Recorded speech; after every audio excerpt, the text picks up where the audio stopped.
Un costume rouge, une barbe blanche, des clochettes qui tintent, le crissement des bottes qui s'enfoncent dans la neige, vous l'aurez compris, aujourd'hui on parle du mythe du Père Noël.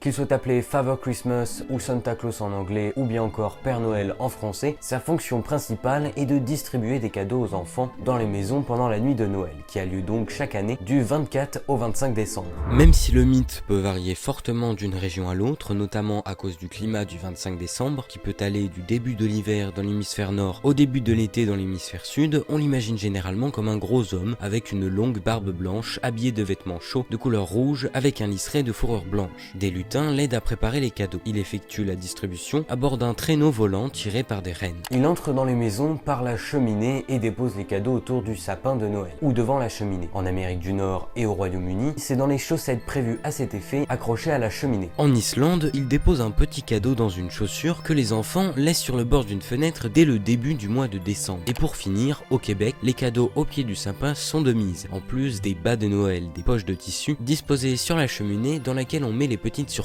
Si vous pensez que c'est Coca-Cola qui a inventé de toutes pièces le mythe du Père Noël, eh bien vous avez tort. Et oui, au risque de vous décevoir, la légende du Père Noël ne serait pas sortie d'une publicité pour boissons gazeuses. C'est une affirmation que l'on entend très souvent et pourtant elle est fausse. Non, Coca-Cola n'a pas inventé le Père Noël. Par contre, en 1931, la boîte fait dessiner le Père Noël buvant une bouteille de Coca-Cola pour inciter les gens à boire la boisson pétillante en hiver. L'illustrateur habille le Père Noël aux couleurs de la marque, c'est-à-dire rouge et blanc. Et on remplace la longue robe rouge par une tunique et un pantalon. Et en effet, oui, c'est l'image qui nous parvient toujours aujourd'hui. On peut dire qu'ils ont donc fait le buzz. Et maintenant, je vais répondre à cette question. Le Père Noël est-il chrétien? Eh bien oui et non. En fait, le Père Noël s'inspire en grande partie de Saint Nicolas, qui est un saint catholique, mais également du folklore scandinave, Dionysos, un lutin qui apportait des cadeaux, et duquel le Père Noël tirera sa longue barbe, son bonnet et sa fourrure. Ou bien encore Viking, avec Odin, dieu principal de la mythologie nordique, qui descendait sur Terre pour offrir des cadeaux aux enfants scandinaves. Les catholiques ont d'ailleurs longuement refusé de célébrer l'arrivée du Père Noël, qui est une figure païenne, car on célèbre la naissance de l'enfant Jésus à cette date. C'est aussi pour ça qu'on fête également Noël dans plein de pays non catholiques, puisqu'il n'y a donc aucun rapport direct religieux. Et comment parler du Père Noël sans mentionner ses reines? Jusqu'au tournant du XXe siècle, le Père Noël n'a que 8 reines: Tornade, Danseur, Furie, Fringant, Comète, Cupidon, Éclair et Tonnerre. Le 9e, nommé Rodolphe en français, fut créé en 1939 par le poète Robert Lee May,